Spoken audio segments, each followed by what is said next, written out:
उत्तराखंड के अंदर कानून व्यवस्था का बहुत बड़ा एक सवाल हमारे सामने आता है, जिसमें कानून व्यवस्था के अंतर्गत हमारी नशाखोरी का जो उत्तराखंड में चल रहा है, खासकर शहर के हिस्सों में, आजकल तो गांव में भी पहुंच चुका है। उस चीज़ को हम कैसे वो करेंगे, ये मेरे उसमें है कि यदि हम पार्टी में चुनाव दे करके हम चुनाव जीत जाते हैं तो नशाखोरी के खिलाफ कैसे हम काम करेंगे, कैसे हम कानून बनाएंगे। क्योंकि विधायक की सबसे बड़ी भूमिका प्रदेश की विधानसभा में जब वो चुन के जाता है तो प्रदेश के जो कानून बनते हैं, प्रदेश के विकास से लेकर रोजगार से लेकर जितने भी हमारे, उसमें उसकी भूमिका महत्वपूर्ण होती है।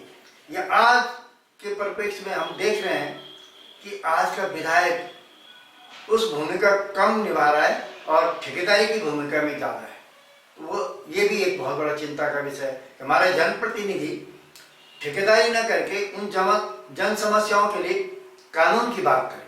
वो कानून कैसे हमारे विधानसभा में बने, कैसे बने, उसमें उसकी महत्वपूर्ण भूमिका होती है। लेकिन आज ऐसी स्थिति नहीं।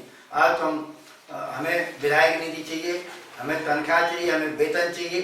खासकर मेरा इस पर भी ऑब्जेक्शन है कि जैसे जो 60 साल तक जो सरकारी कर्मचारी जो है नौकरी करते हैं, उनको आज पेंशन से वंचित कर दिया गया, लेकिन विधायक हम एक दिन में बनेंगे तो हमारी पेंशन हो जाती है। तो इस पर भी मेरी अपनी एक सोच बनी हुई है कि हमें इस पर क्या करना है, उस पर भी हमें सोचना पड़ेगा। और ये राज्य आंदोलन बना हमारा 2000 से जब से राज्य बना है, और हमें चाहते हैं कि जो यहाँ पर भूमि का आदान प्रदान, मतलब एक प्रकार से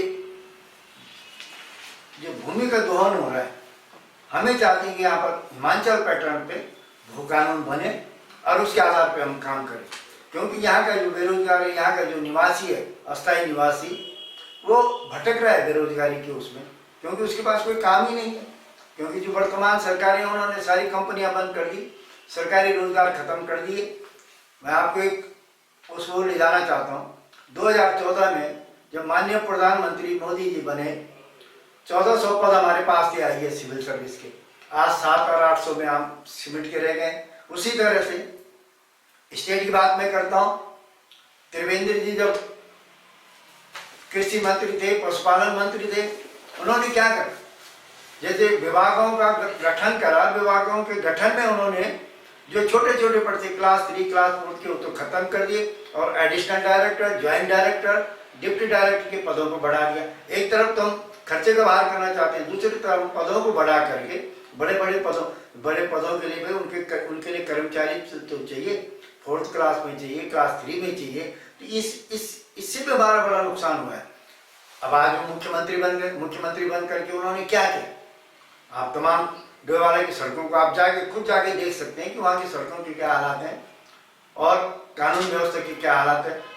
आप जाओ, टोल टैक्स पे जाओ, जो सड़क मार्ग से जब हम लोग जो ये बने हुए हैं टोल, उसमें किस तरह से जो है उत्पीड़न किया जाता है हमारे लोकल भाइयों के साथ, लोकल जनता के साथ। इस पर भी हमें सोचने की आवश्यकता है। सोचेंगे निश्चित रूप से, यदि पार्टी हमारा सम्मान करती है और हम चुनाव जीतते हैं तो हम इन बिंदुओं पर गंभीरता से विचार करेंगे।